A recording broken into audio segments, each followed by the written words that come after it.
wood effect, wool 3D. Gamit natin dito ay wood stain at iba pang mga materials ito para makabuo tayo ng wood effect na style kahoy ang dating. Panoorin niyo po ito hanggang dulo para makuha niyo ang lahat ng detalye.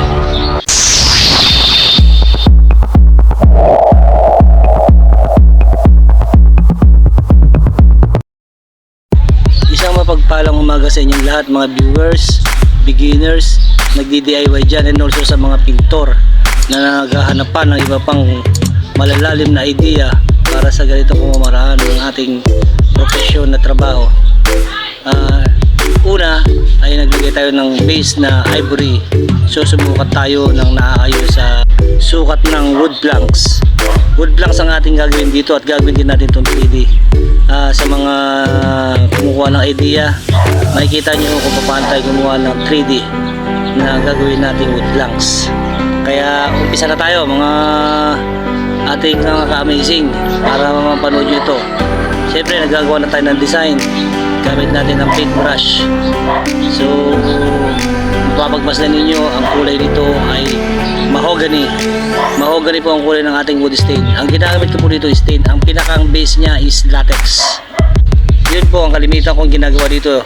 Kahit mapa wall na semento at saka wall na kahoy, lagi po latex ang ginagamit ko dito. At ang pinakang panghaspi natin ay wood stain. So yung wood stain ilalagyan natin ng barcina or bartamber. Bahala na po kayo kung anong gusto nyong kulay. Ito lang po ang pinakikita ko sa inyo, ang paggawa ng wood planks at paano mag-design ng wood stain para maging kahoy ang dating.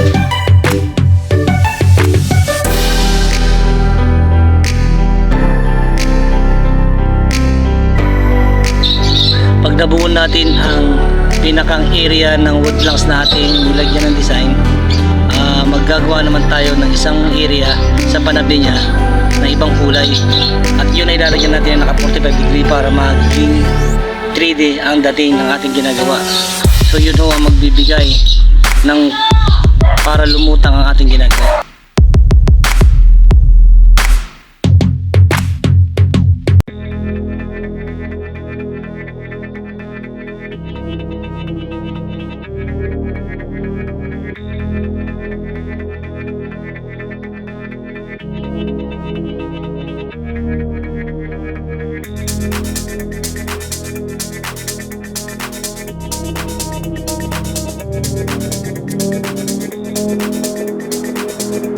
Sa pamamaraan ng paggawa nito mga idol ay ito ay nilalagyan ko ng tape.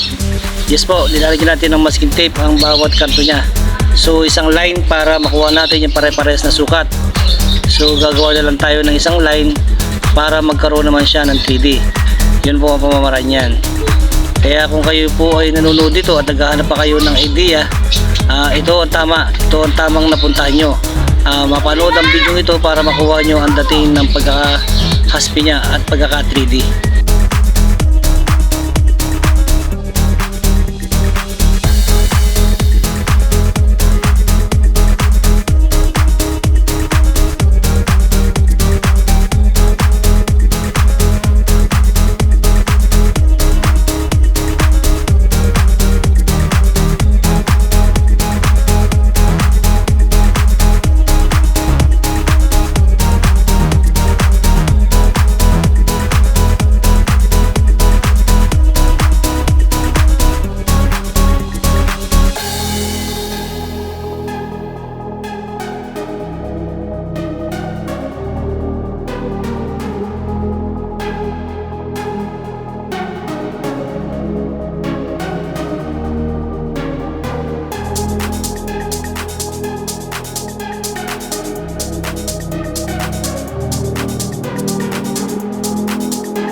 Kailangan lang mga idol pag gumagawa ka nito, nakadetalye na rin sa isip mo kung paano mag-design ng ganitong itsura ng pagkakahoy.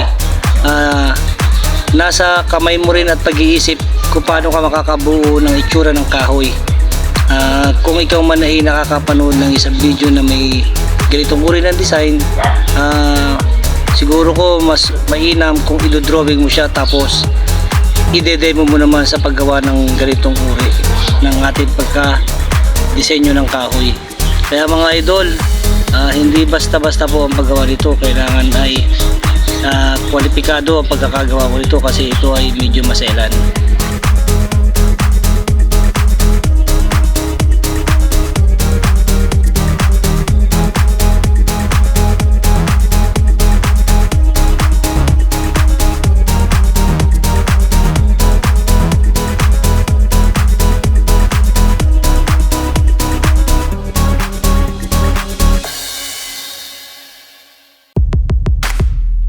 Ang pag-design ng buko ng kahoy mga idol, ang gamit ko dito ay Bart Sienna and black. So nire-reshuffle ko lang ang kulay and nilalagyan natin ng ganyang hugis para maging buko ang dating niya. Kaya mga idol, ang gagamit lang po kayo.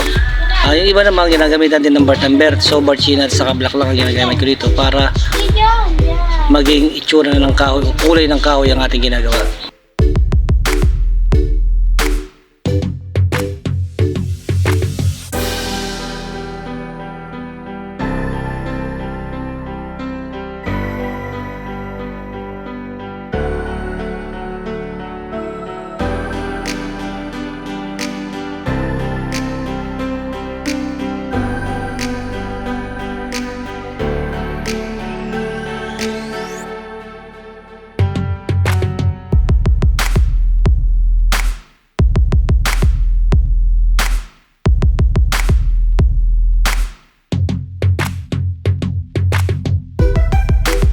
Pagkatapos natin mabuo ang ginagawa natin na wood planks, ito may drying time na 1 day. So after 1 day, nalagyan naman natin to ng top coat clear.